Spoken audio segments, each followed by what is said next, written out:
السلام عليكم ورحمة الله وبركاته، مساء الخير جميعا. أهلا بكم في برنامج نيوكاسل مع وليد، بداية طبعا الموسم الثامن، مع طبعا صديق البرنامج الصحفي المميز لي ريدر من مدينة نيوكاسل. طبعا أبغى أرحب برضو في صديقنا ألين اللي راح يشاركني تقديم الحلقة هذا اليوم. مرحبا فيك ألين. أهلا وسهلا. حلقة خاصة طبعا. Good evening, Lee. How are you? Good evening. How are you doing, guys? Fine. We are very glad and honored to have you, Mr. Lee, as exclusive for the Middle East and Saudi Arabia. We would like to take the chance, based on Saudi fans, we congratulate you for the exceptional chief sport writer of the Chronicle, Mr. Lee Ryder, on reaching the final shortlist for the top 4 sport journalists in Britain, second year in the row during the awards ceremony in Birmingham. Congrats, mate. Thank you. All right, Mr. Lee, we have many questions and we hope to take as much as we can. So I will start, Alan, if that's okay with you. Please, I want to reconnect. Sorry. Yeah, sure. Yeah, sure. Go and come back. It's okay. All right. Mr. Lee, the Matfin Hall meeting took place between late April and early May, and more than a month has passed since then. How has it been, and has everything discussed in the meeting been made public, or are there still matters that have not reached the media yet? I think quite a lot of stuff has sort of emerged from that meeting. Obviously, a series of meetings have taken place after Matfin Hall. So we know that after, Ross Wilson, Eddie Howe, David Hopkinson obviously got the green light to go and do things. And basically they have held meetings in London. There's been meetings on Tyneside as well. They had to, work out how much they could spend. Obviously, you've seen Anthony Gordon go since that meeting, and then obviously that money's gone. Some of the money will go into the pot, and I think they'll make more moves in the transfer window once it's opened. We hope that Ewan Jowan comes in the next week or so, and there's been progress, but it's going to be very complex because Newcastle are in this situation with SCR rules. They've got to be compliant, and it's going to be a tricky summer for Newcastle. There's no doubt about that. I want to ask you about the main thing every Newcastle fan thinking about the manager, Eddie Howe. Yes. These days, it's there is many opinions about the manager's situation in the club. Yeah. Some fans are Howe in, some fans are Howe out. What do you say about that? I think, yeah. Do you see Eddie Howe the next Newcastle's Ferguson, or he reached his limit?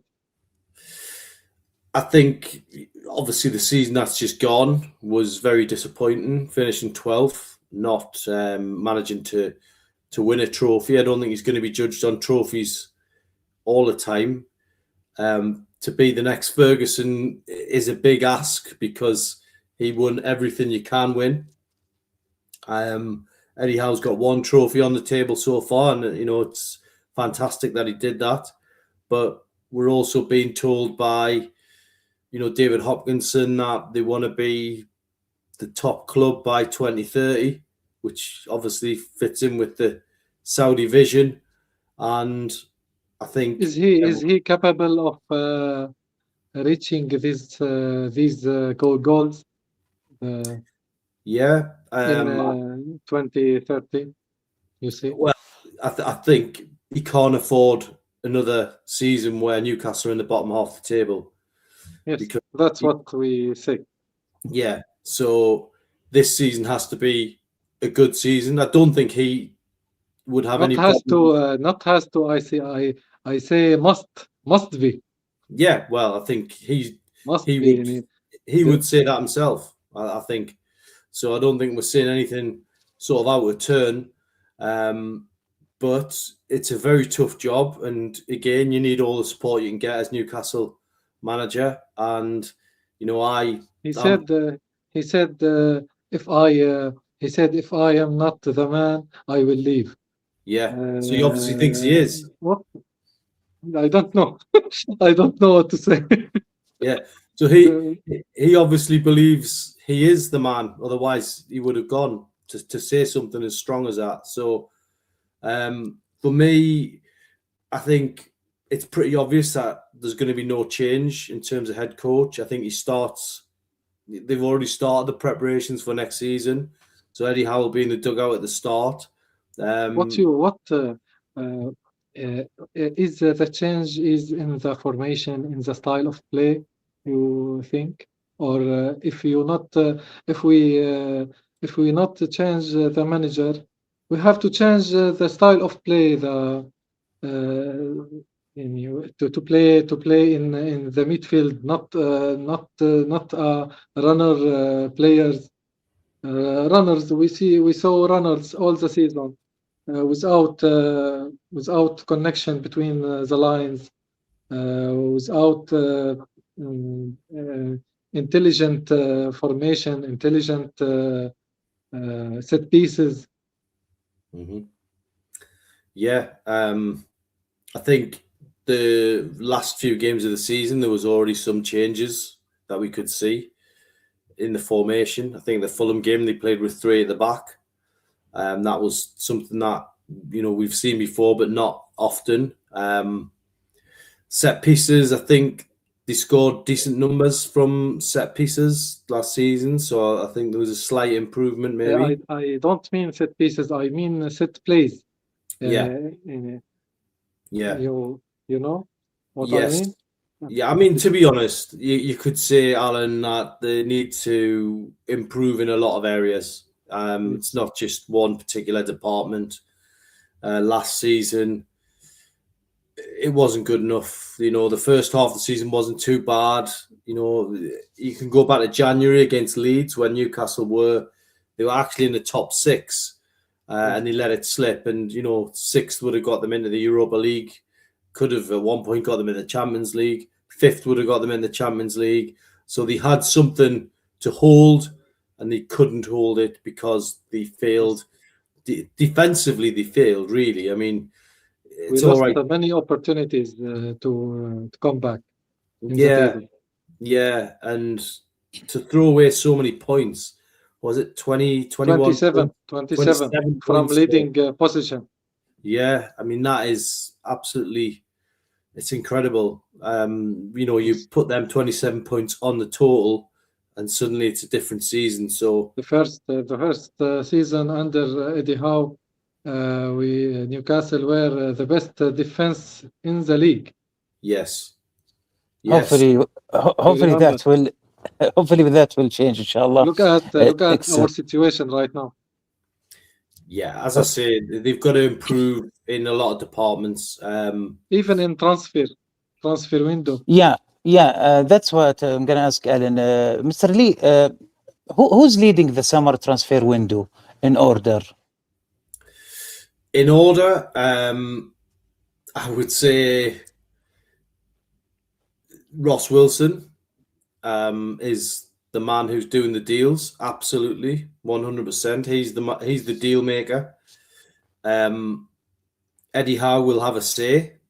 David Hopkinson will be making sure that the finance is available to go on and get those signings, but very much Ross Wilson in charge.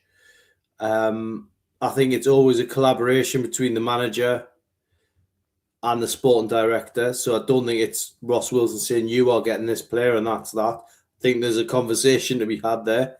but certainly in terms of the man who is doing the deals, it's Ross Wilson. And they're picking who pick the names. Well, that's something that has been decided by months and months of scouting at Newcastle. That one particular person will be told to go and look at this player, come back, report on him. Then the report will be delivered to Ross Wilson, and then Ross Wilson will go and try and get that player for Eddie Howe. I'm pretty sure there's names that Eddie Howe has put forward. I think it's a mixture, to be totally honest. I don't think it's any one person saying this is what's happening and that's it and nothing changes. I think it's a mixture of people, it's conversations, but in terms of getting the deals done, it's Ross Wilson. What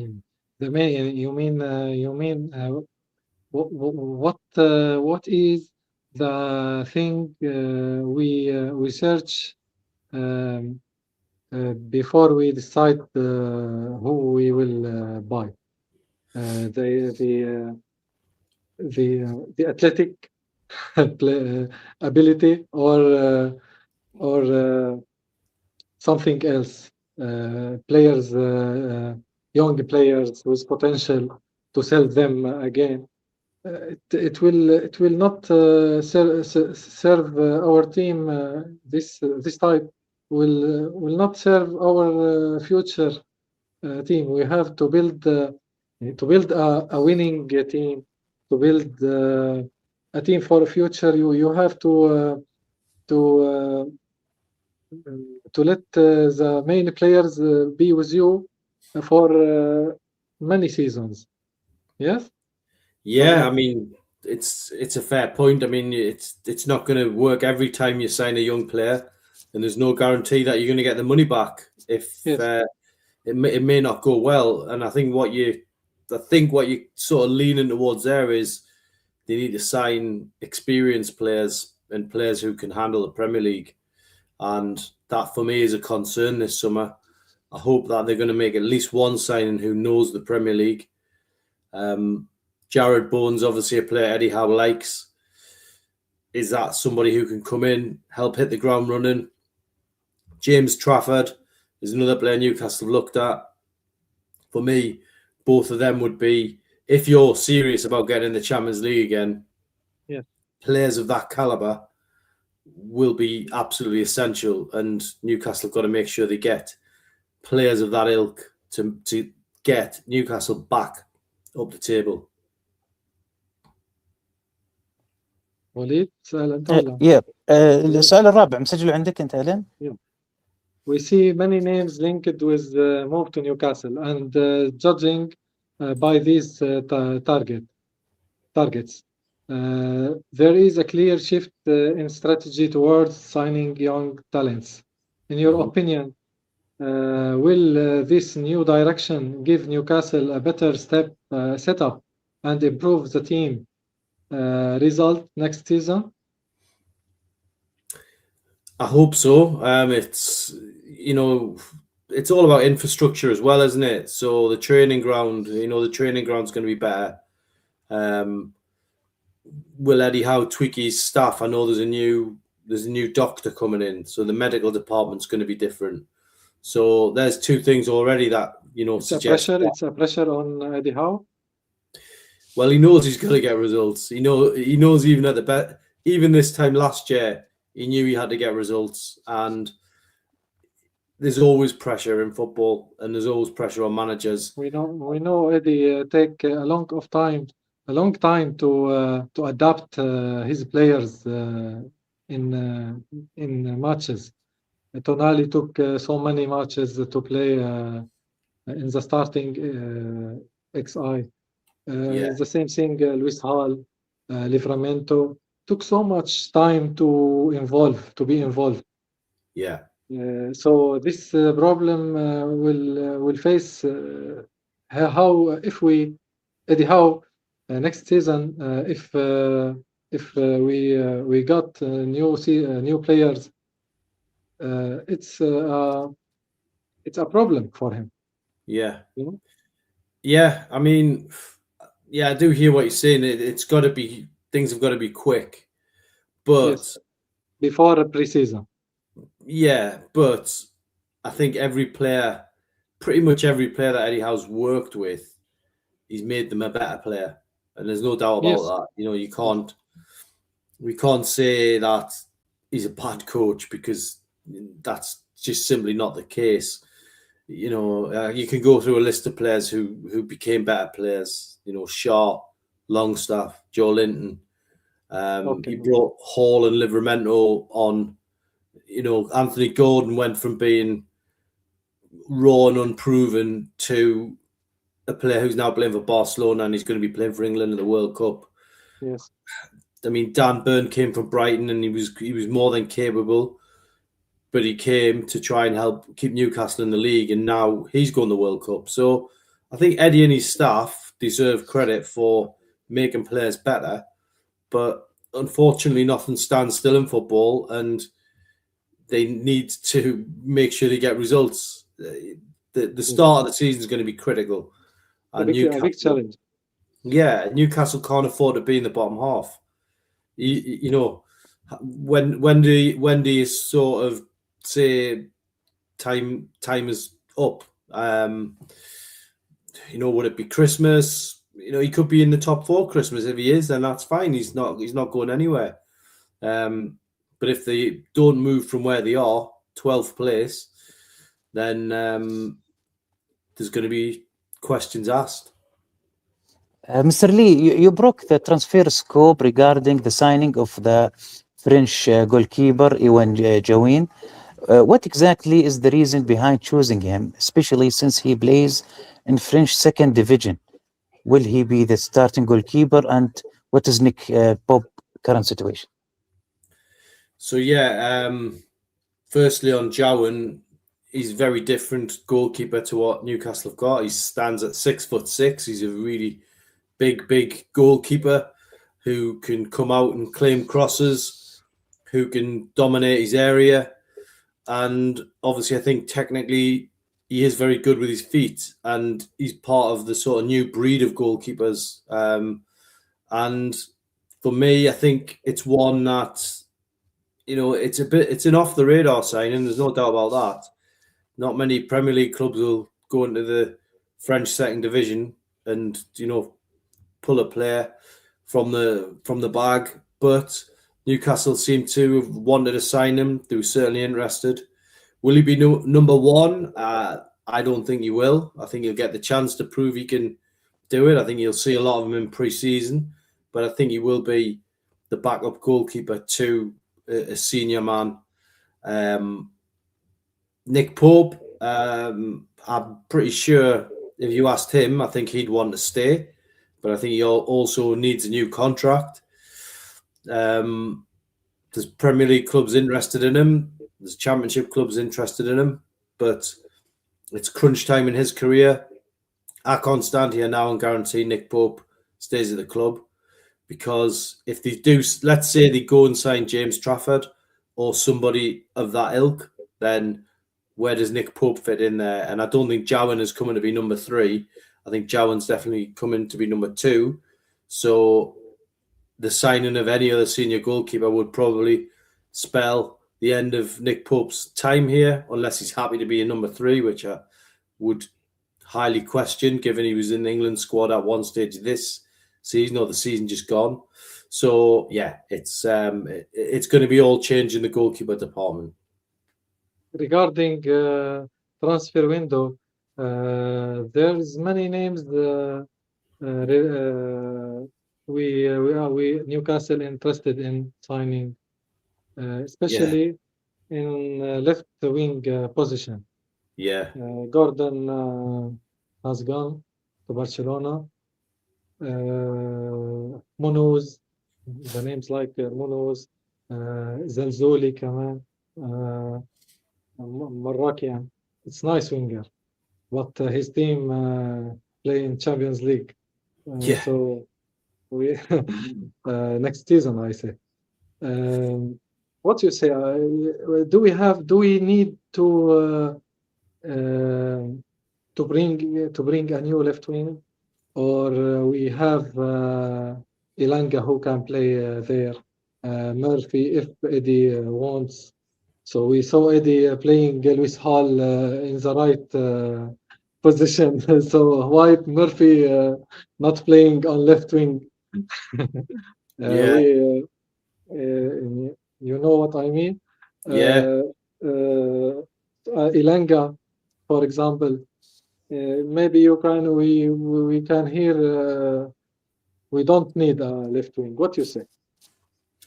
Well, I mean, for me, you've got Harvey Barnes as well. Harvey Barnes, I forgot.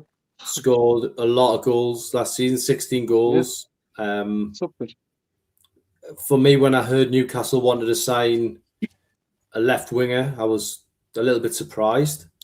But that's what they're doing. They are trying to sign another left winger. Does that suggest that Harvey Barnes could also be a player? I would say there's not many players in the squad that could say I will definitely be here at the start of the season. And I think Harvey Barnes is one of them. Willock, Jolinton played in that position. Yeah. I think there's going to be a lot of movement in and out. So for me, all I can say is what I definitely know, and I definitely know that they do like Muniz. He's another young player who obviously was at Real Madrid at one point, and he's proven he can do it in La Liga. And it's going to be. I don't know if you could call that a marquee signing. I don't think you can, to be honest. I think he's going to come into the Premier League and he's going to have to prove that he can do it. La Liga, is it the strongest league in Europe, which it used to be? I don't think it is. Doesn't mean that the quality is not good, because it's very good, but I don't personally think it's as strong as the Premier League when you look at the vast array of teams now in the Premier League. And I'm not just talking about the traditional top 5 or 6. I'm talking about Bournemouth. I'm talking about Brighton. I'm talking about Brentford. I'm talking about Sunderland, our rivals. There's a lot of good teams in the Premier League now. And I think any team can get in the Champions League next season, pretty much. From in the top 15 teams, I think any team can get in the Premier League, in the Champions League. So yes, they're looking for a left winger. Yes, they like Muniz. And again, as we've said a couple of times already on this tonight, that there could be more departures than just Anthony Gordon, for absolute certain. Brilliant. Mr. Lee, sorry, just to try to finish the question before the show ends. We really want to answer for that. Sorry for going quickly. Mr. Lee, Zadok Yohana was target for Newcastle, and it was a direct race between Chelsea, Newcastle, and Brighton. In your opinion, why he did finish with Brighton, or pick Brighton over?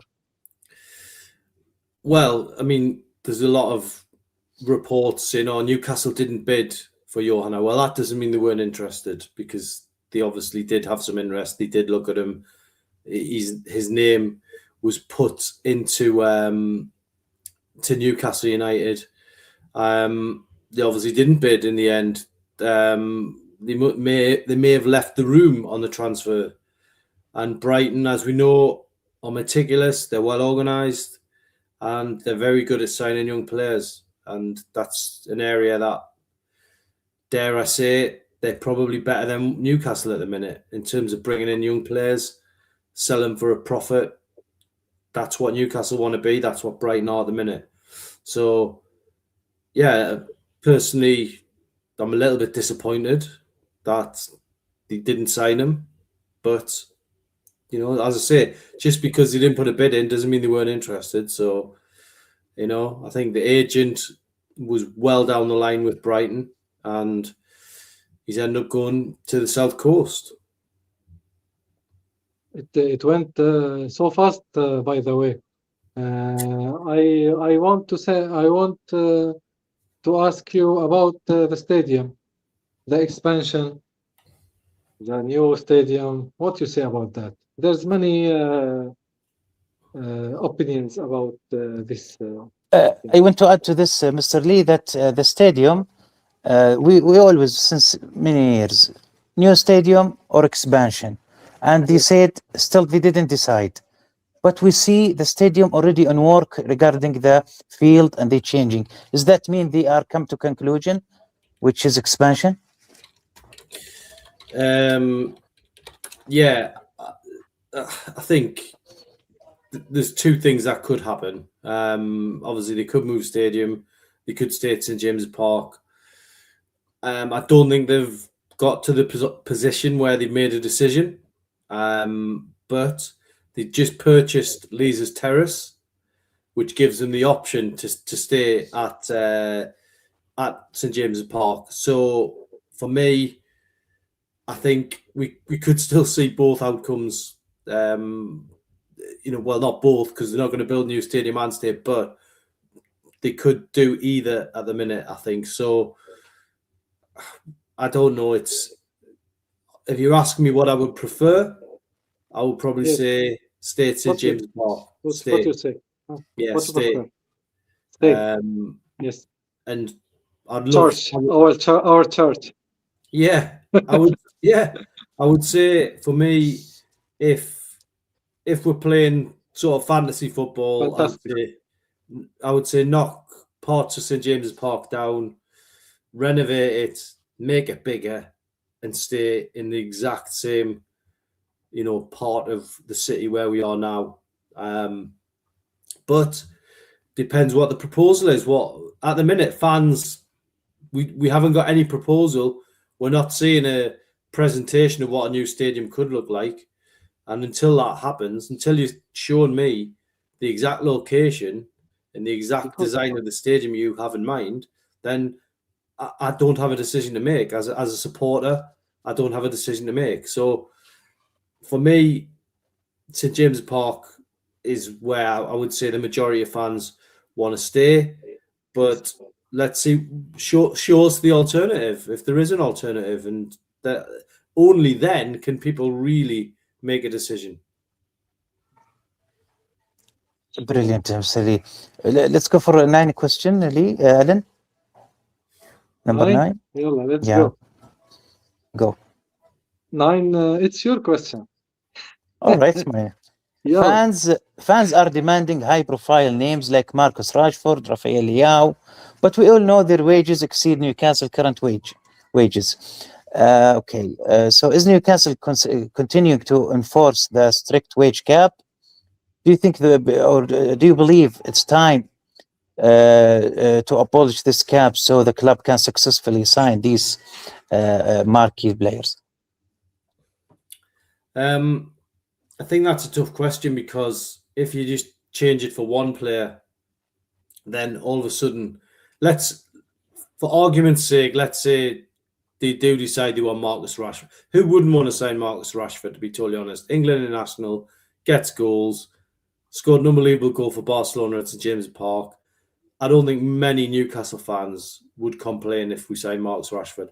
So let's just, for argument's sake, say he does come in and he does command £300,000 a week.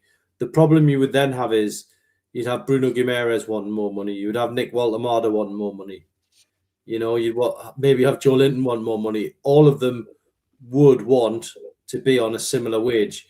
And that's going to be that's a problem at any football club. You've got to try and keep everybody happy. If they're going to change the policy, how should how should our wages can go up? How can our wages go up? What should we have do? What as a team, as a football club, as a company, as anything? What should we have do to make them higher, to reach the top 5 level?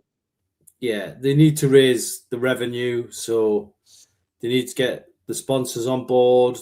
They need the stadium probably sponsored. They need more seats. They need to sell more tickets. They need more corporate interest. The list goes on. And at the minute, you look at the World Money League. Trophies are the main that give you all you said. Trophies or not. well, you've got to be. They say Champions trophies. There is Arabian talk. Trophies give you everything you need. Yeah, I mean, you've got to be in the Champions League every season. You need that money coming in. Yes. Next season, they won't be in the Champions League. They won't even be in the Europa Conference League. So there's no money coming in from Europe next season. So there's an area straight away they've got to improve on. It's okay winning the League Cup, but the prize money for the League Cup is very small. But we'd still take it. It still helps you, gets you into Europe as well, of course. But the big prizes are obviously the Champions League, and eventually winning the Premier League is the big prize, which gives you the big bucks. It takes you to another level. Off the pitch, globally, unfortunately, Manchester United, Liverpool will always lead the way because they are the most supported clubs on the planet. And I mean, look at Manchester City. Man City have won everything, and they're still not regarded as a bigger draw as Man United or Liverpool. So if Man City, having won everything, can't catch up with those teams. We were beating them by 5. Shearer's days. Yeah, I remember. Yeah, I'm a big fan from 96. Yeah. Well, I was there. The one and only Newcastle fan in Syria. I'm from Syria. Yeah. Well, there you go. It puts Newcastle firmly in people's minds. I support up and downs every year. Yeah. So I like this football club. Yeah. So that's what you've got to do. You've got to connect. That obviously formed a connection for you, that team, those days. And that's what you've got to do. So Newcastle got a lot of work to do. But, I mean, they can compete. Arsenal have done it. They've obviously won the league, got to a Champions League final. So they're showing Newcastle that things can be done. So they've got to do it. And hopefully, eventually, you'll see days like that again where they win 5-0 and Alan Shearer scores against Man United and Philippe Albert and all that sort of stuff. So that's what we want to see. Their memories, the golden memories. And, it's bringing a smile to our face just talking about it. So hopefully it comes back. Mr. Lee, regarding the wages, why we don't give every player what he deserves? That will make him do better. But with giving the same number or the ceiling cap, it will make the players looking for another offers. But if you open the cap, the players will give everything he can in the field. Yeah. And we will not notice these transfers, rumors as now. Is it possible? Yeah.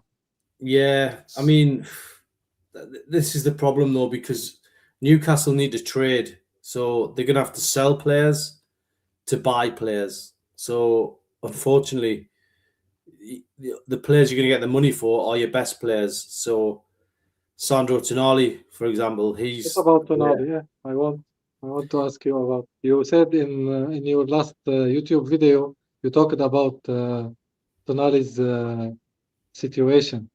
Yeah. And the repeat of repetition of Isaac situation. And what do you say? Well, I think he could be sold. I'm not going to sit here and try and paint a picture that we're going to keep all the best players, because I think there's a big danger Tonali could go. Yes. And what you've got to look at here is Elliot Anderson's situation. If Elliot Anderson goes to Man City, then Tonali could still go to Man City, by the way. But I think Man United could then try and get Tonali to go there, or maybe Arsenal. He's going to have options, but what are our options to replace him? That's the question. Yeah, well, obviously, it's a good question, but we're looking at a certain profile of players. We're looking at younger players, and there could be a senior player in there, one or two senior players. We mentioned a couple of names already. It help you 2 seasons.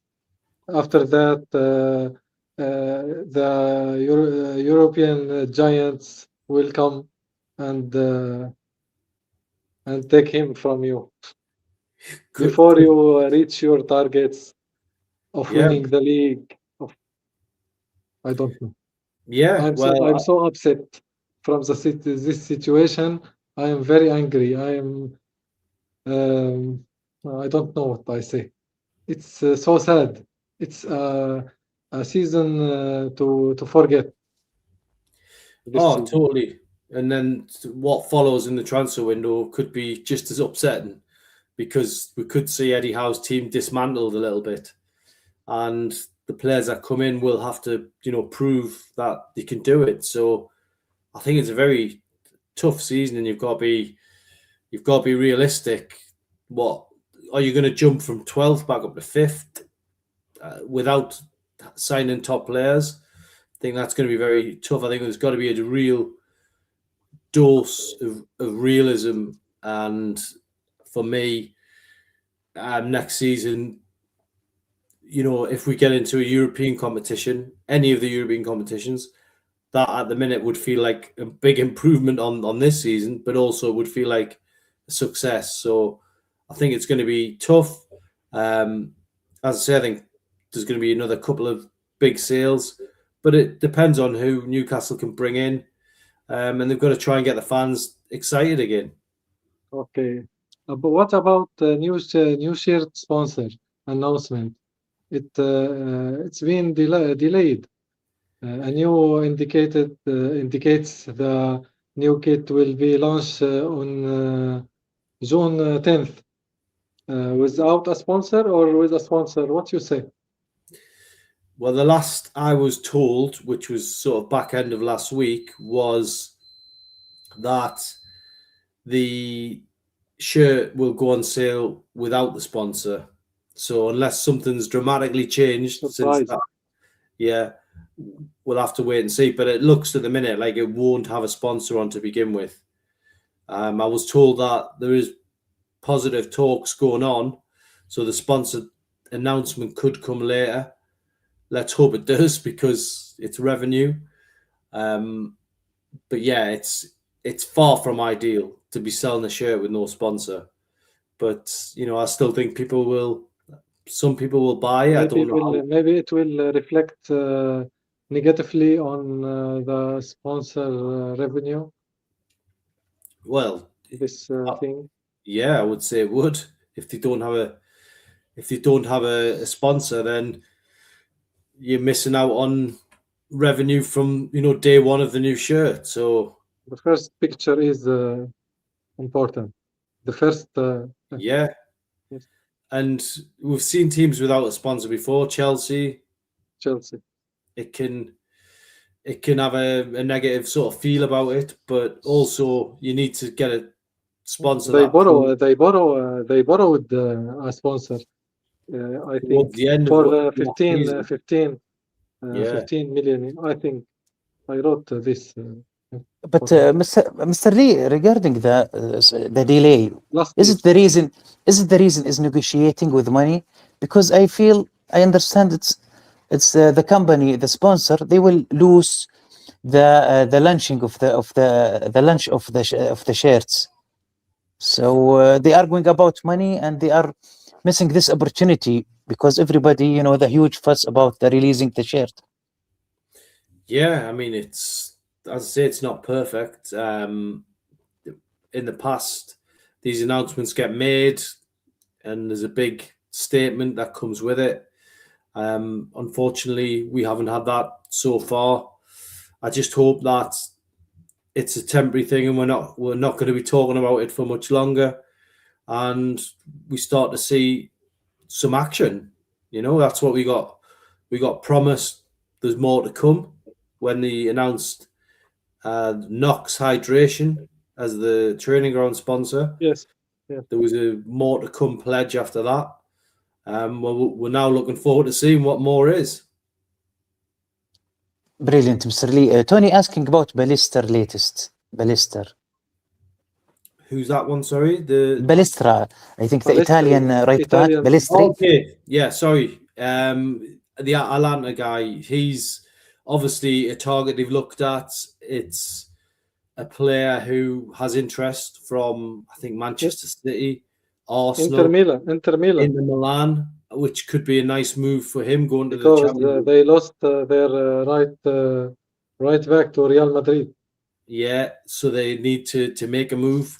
But again, it's another player with a young profile, isn't it? It's someone who could potentially, be a great player in the future, a young player now.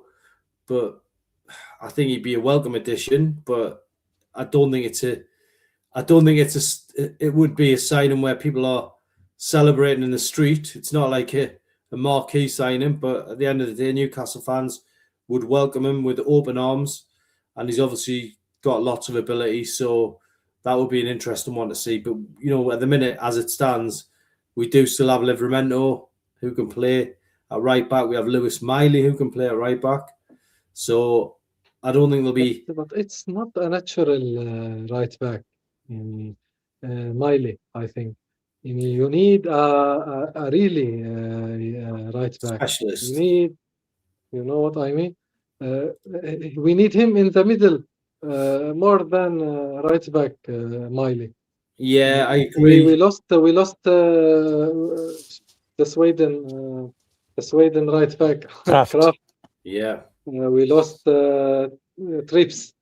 Yes. We need to bring in someone to this position. Yeah, well, we still also have Leo Shahar as well. Leo Shahar, we talked so many years about him. Yeah. We played Karabakh the next game, the second game, not the first. Mr. I don't want to. Mr. Howe played a regular 11 players. Why? You won by 6 the first game. Why you not give this lad a chance in the second leg, for example? So many players. I don't know why he gives them an opportunity. And he say, if I am the right man, I will. If I am not the right man, I will leave. It's I don't know. You have to look at Pep Guardiola playing O'Reilly. O'Reilly is in the same age at Shahar, for example. Why Guardiola playing him and we not? Why? Yeah. There is no reason. There is no reason to do that. I don't know what's going around in his brain. I don't know. Okay, Mr. Lee, you want to answer that? It's okay. Yeah. Well, I don't know what's going on in anyone's mind really, but what I can say, what I actually see. I want to hear what's your opinion. I don't. Yeah. But what I can see was, in answer to your question, why did he not play the kids against Qarabag? Because at that time, I think he was trying to get some momentum going. He wanted to try and get the team functioning again. He wanted the team to get winning again. He wanted momentum, and that's why I think he done it. I think if he just played the kids and they'd scraped a draw or something like that. They ended up scraping a win. To be honest, they won 3-2 on the night. He said why he said two games a week. Okay. Why he said 2 games a week? عشان الوقت بس يا 2 games a week. Mr. Lee, because just the time, we want to go to the last part, which is England. Okay. What is your expectation and for the chances for England in the World Cup? How and why England go with Germany coach Tuchel this time? So in terms of the chances, well, they should have a very good chance to win it. I'm not saying they will win it, but I think they can at least get to the semi-final, at least, which would be still a good achievement.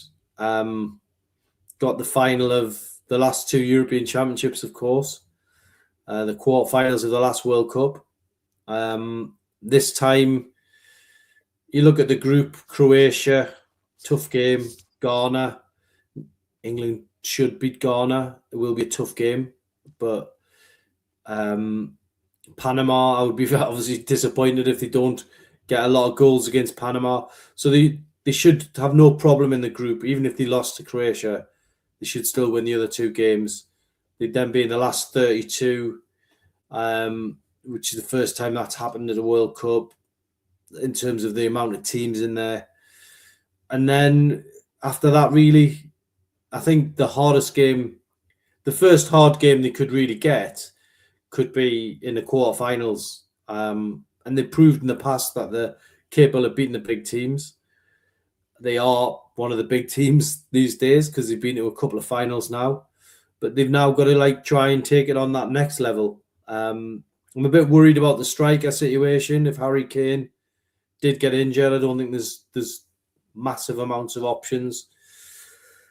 And in terms of Thomas Tuchel, world-class manager, he's won big trophies. I've got no, issue with Tuchel being the man to lead England forward. We've had an overseas coach before. We've had Sven-Göran Eriksson. We've had Fabio Capello.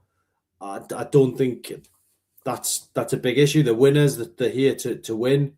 And for me, the English team have done well under Tuchel so far. They sailed through qualifying. It was almost too easy.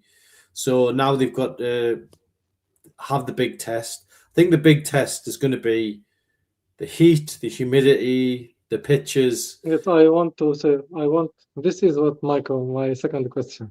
Yeah. It will be not in European teams side.